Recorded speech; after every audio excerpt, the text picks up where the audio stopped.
Last week's topic was trust God's timing, and we said that one of the easiest ways you can tell if this is something you're doing is to take action on it.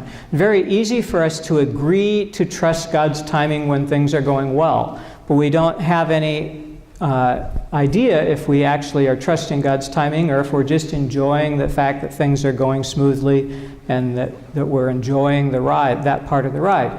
You can tell that you're trusting God's timing when you thank God for things that aren't working out in your life. When you are happy or thankful, praising God when things are going wrong. So the disciples on Easter Sunday morning were still remembering that they had seen Jesus crucified. And they, even though Jesus was now resurrected, many of them didn't know it, and some of them didn't believe it. Some that knew didn't believe it. So you can be on Easter Sunday still behaving like Good Friday. And many times that's where we are. Sometimes we're on Saturday before Easter Sunday. And we know the loss, but we haven't yet seen or believed what God is going to do about it. And on those Saturdays in your life, will you thank God for the things that aren't working out, trusting that God will take the thing that is so horrible that you are going through and use it for something good? It's very difficult to do, but you can test it out in your life, because most of your life there are things that aren't working out. Even if the whole picture is going quite well, usually there's some part of it where you wish things were going better. Sometimes the whole seems to be not working out. Will you trust God? Today's topic is be courageous. And one way that we're encouraged to be courageous is to help people in danger. So you can think that you're brave, but when you see someone in danger, will you help them? Will you defend them? Will you rescue them? And that's our topic today. We've been looking through the book of Esther. Before we get there, we're going to take a look at a couple verses in the Bible that address this topic. First, from Proverbs 31. Speak up for those who cannot speak for themselves, for the rights of all who are destitute. There are people who can't speak up for themselves because nobody will listen to them, or some people are inarticulate, and many people are inarticulate in terms of the center of power. So they may be able to talk well enough just socially, but they don't have any voice in the legislature or various venues where their fate is being decided. Speak up for them, Proverbs says. Speak up and judge fairly. Defend the rights of the poor and the needy. So we are encouraged to take a look at who isn't being heard and to act on their behalf and to speak on their behalf. 1 Corinthians says, be on your guard, stand firm in the faith, be courageous, be strong, do everything in love. So we'll take that one at a time. Be on your guard. There's plenty of things that you should be wary about. You have enemies, both within and without. So watch, be wary, be on your guard, and stand firm in your faith. It's very easy to walk off and get off center, but you want to be standing firm on the rock of Christ.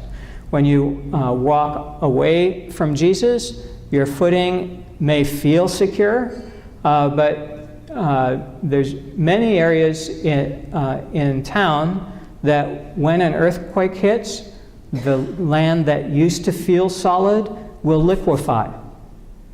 And people will discover that things that used to seem that they could take for granted as being firm foundation aren't. In your life, you may experience that there are many things in your life that seem steady until a particular danger comes or disaster comes, and then you get to see, wow, what I used to think was secure is not. when you stand on Jesus, firm in your faith, you can be assured that you're standing on something that will last. Be courageous, Paul says in 1 Corinthians. That be brave and be strong. None of that matters if you don't have love. If you're courageous without love, you will do things that will cause people around you to be sorry you were taking action. We all need to be acting in love. And it's easier to do one or the other. It's easier to be loving and not courageous, or to be courageous and not loving. But we need to have both together, to do what takes bravery for us and to do it in love. Matthew 7 says this, in everything do to others what you would have them do to you, because that is the summary of the law and the prophets. A lot of pages get condensed by Jesus into this one statement. All right, so we're working our way through Esther. We're at Esther 7. Last week we saw how Esther gave a banquet for Haman and the king, one of the king's top advisors, Haman and the king. And the king said, Esther, I'm going to give you anything you ask. I know you've asked us to this banquet so that you could ask for something. What is it? I'll give you anything up to half my kingdom. And Esther said, just come back tomorrow. I'll give you another banquet and I'll ask you then. And it's possible that Esther thought, I just didn't have the courage to do what needed to be done in the moment. There are times where it'll look like that for everybody. But in fact, as you read through the story, it would have been premature for Esther to have made a request on that day when it looked like everything was set out that she could have. That night, the king reads, here's an account of how Mordecai saved his life. So he's got a memory of that Mordecai saved him from an assassination, and Haman builds a gallows to try to kill Mordecai. So both Haman reveals himself for how wicked he is, and the king is reminded of how good Mordecai is before chapter 7. So now Esther has a second chance, and the timing is right. On the second day, as they were drinking wine, the king said, what is your petition, Queen Esther? It shall be granted to you. And what is your request? Even to the half of my kingdom, it shall be fulfilled. And Esther says, if I have won your favor, O king, and if it pleases the king, let my life be given me. That is my petition. And the lives of my people, that is my request. So Esther is doing something, has done for several days now, something that's dangerous, which is to go into the king's presence before being called. That particular king, you could lose your life for doing something like that unless the king had immediate favor on you. So Esther has, in order to make this petition, has taken a very brave stand. Now she's beginning to reveal something that the king does not know. And so the king hears that she's in danger but doesn't know who's done it. She says, we have been sold, I and my people, to be destroyed, to be killed, and to be annihilated. If we had merely been sold as slaves, men and women, I would have held my peace. But no enemy can compensate for this damage to the king. So the king, enraged, says, who is he? Who's the one who's done this? Where is he? And who is presumed to do this? The king's unaware. So Esther begins to reveal the plot against her and her people. A foe and an enemy, this wicked Haman. Up until this exact moment, Haman has thought that he's been invited to these feasts as a sign of favor. And he's been bragging about how good a standing he has, that even the queen is only inviting him and the king to these banquets. Now he suddenly realizes he's there because he has gotten the queen in trouble, and she's trying to turn the tables. We don't know that Haman said, I can't believe I'm getting away with this, but I want to pause on that thought. I've mentioned it in the past, but I'm pretty sure it's something that we just need to be more aware of. When the thought comes to you, I can't believe I'm getting away with this, it is usually our last chance. We've already suppressed our intuition so far that we are not directly hearing from our conscience or our intuition. We've caused ourselves to not listen to the intuition so much that what we hear is the response of our subconscious to the intuition that we haven't been willing to listen to. So the intuition lets us know, you're doing wrong. This isn't right. Our ego responds, ha, I'm getting away with this. I can't believe it. When that thought comes to you, if you're doing something that is illegal, the SWAT team is probably already making plans. They're driving to your location. And it's your last chance to turn around. And you have to do it quickly. The way this worked out in my life, I had the college football coach at the college I went to had mercy on those of us who weren't football players and wanted the whole student body to know the value of exercising for a lifetime, not when you were in sports in high school or college, but for your whole lifetime. And so one of the things he taught was how important it was to stretch before and after you get some exercise. And I've been following this, but at one point in my life I got too busy, and this thought came to me, I can't believe I'm getting away with this. And the context was, I had been so busy that I had been unable to stretch. I don't remember if it was before or after. But I'm thinking, yeah, the coach told me I needed to do it, and clearly I don't, because I haven't for a month, and I'm fine. I wish I'd have known what I'm telling you today.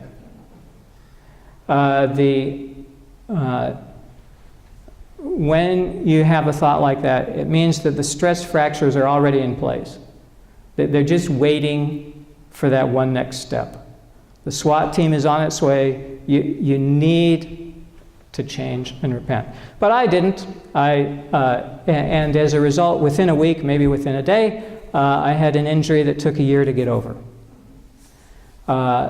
When you have a thought like this, you have to quickly make amends. Haman didn't. He was terrified before the king and the queen. The king rose from the feast in wrath and went out into the palace garden. The king's so mad he knows he needs to get away to think about it.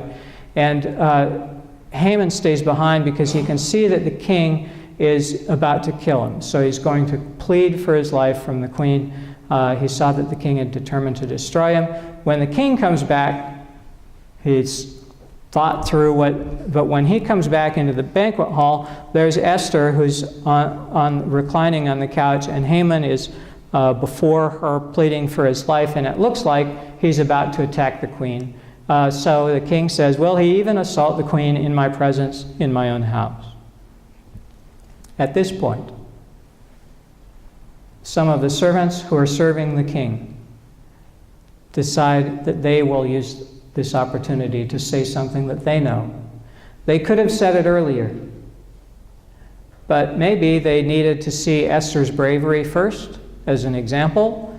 However it happens, they use this opportunity to step forward with what they know. Look, the very gallows that Haman has prepared for Mordecai, so this enemy of Esther, Haman, has built a gallows for the man who saved your life. Mordecai, whose word saved the king, stands at Haman's house. They're 75 feet high, 50 cubits. And the king says, hang him on that. So Haman, who has thought up to this point that things are going well, thought, I can't believe I'm getting away with this, is not getting away with it, but it wasn't apparent until things suddenly changed. There's a game that some of you may have seen played with white and black on either side, and you can flip anything in a line. If you get the outside edges to be the same color, the whole line flips. And the object is to turn the whole board your color.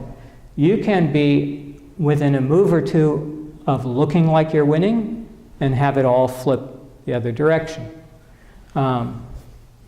In high school, I guess, we had a vote in Alaska for the governor, the mayor, at least one of our senators, one of our congressmen, and several propositions. And I listened to the returns from in Alaska. They say things like, Mud Bay reporting 6 votes for this candidate and 4 votes for that candidate. And you can sit glued to your radio and keep a tally and see all the outlying communities with their few votes. And when I went to bed that night, I reported from our whole area of Southeast Alaska, and everything I wanted won. The governor I wanted, the senator I wanted, the representative I wanted, all the propositions went the way I wanted. I couldn't believe it. I went to bed, woke up the next morning, and Anchorage had reversed every single person and proposition. So it all went to the candidates I didn't want. You can have things that flip unexpectedly. You can think, oh, this is great, winning a battle and about to lose the war. They hanged Haman on the gallows that he'd prepared for Mordecai. And the takeaway for us for this week, I think, is that we need to be courageous and do like Esther, help people in danger. In Esther's case, the people she was helping were her own people. This will not always be the case. There will be times when you are helping someone who's not at all like you. Sometimes you'll be helping people who are in your family, sometimes not. Some people seeing our sign out on La Jolla Boulevard, to be courageous, help people in danger, may think that the sign is up there because of events in the news this last week. They would think that any week we posted that out there. Because every week there is an opportunity to be brave and courageous and help people in danger.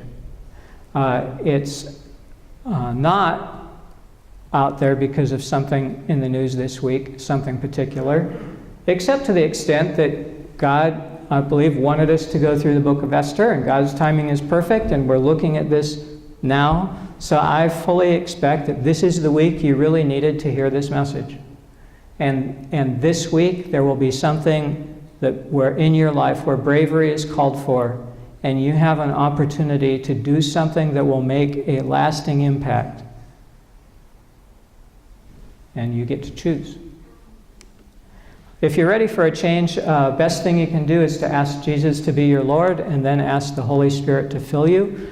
If you read the Bible every day, it will give you information you cannot find anywhere else. It's helpful to find a church where you can grow in faith, be around people, and see how the faith is worked out in an imperfect way. Some of the people will be good examples, some of the people will be bad examples, and you will be both at various stages in your life. Some days you will be a good example on some things and a bad example on others. But it's helpful to have you growing with everyone else in a church where you can encourage each other, and then do what Jesus tells you to do. Next step is for those of you who've already asked Jesus to be your Lord, do something courageous this week. Do something on purpose. And what that will help you to do is to be ready for the next thing that will take more courage than that, to get prepared somewhat. So that something that I think about most often, there was one of our members was sitting towards the back, and a couple visitors came in. This member said, wow, I really want to talk to them. Be sure and talk to them after the service. So this person could have noticed anybody else, But they noticed this couple. The couple, when the last hymn is being sung, snuck out early. And so the member reported it to me, just so sorry I didn't get that opportunity. And that's not the case. They had the opportunity, it just became inconvenient. The person didn't want to make a fuss, didn't want to make a scene. And so my advice was, what you weren't willing to do was to run out to the parking lot after them. So now, when there's nobody out in the parking lot, I'd encourage you to run out after them, because that will cause you to be able to realize your internal systems. Look, I'm going to do this no matter what, no matter how embarrassed I get. So I may as well do it when it counts. I'm going to practice doing things that other people will think are foolish. Because when the next opportunity comes to tell someone about Jesus and about how much God loves them, as a for instance, I'm going to be brave enough to do it. And I'm not going to shut down their opportunity for eternal hope and salvation just because I am afraid about what the neighbors might think. We're going to take a moment for prayer. God, we are so grateful for Esther and for people like her who see what needs to be done in the moment and are willing to, in your timing, step into a dangerous situation and do something that takes courage. So thank you for people in the headlines this week, and for people that we will never read about, but people who have been noticed by you, who have done something brave when everyone else refused. Thank you for people of courage. Help us to be in that group. We thank you and we praise you. Amen.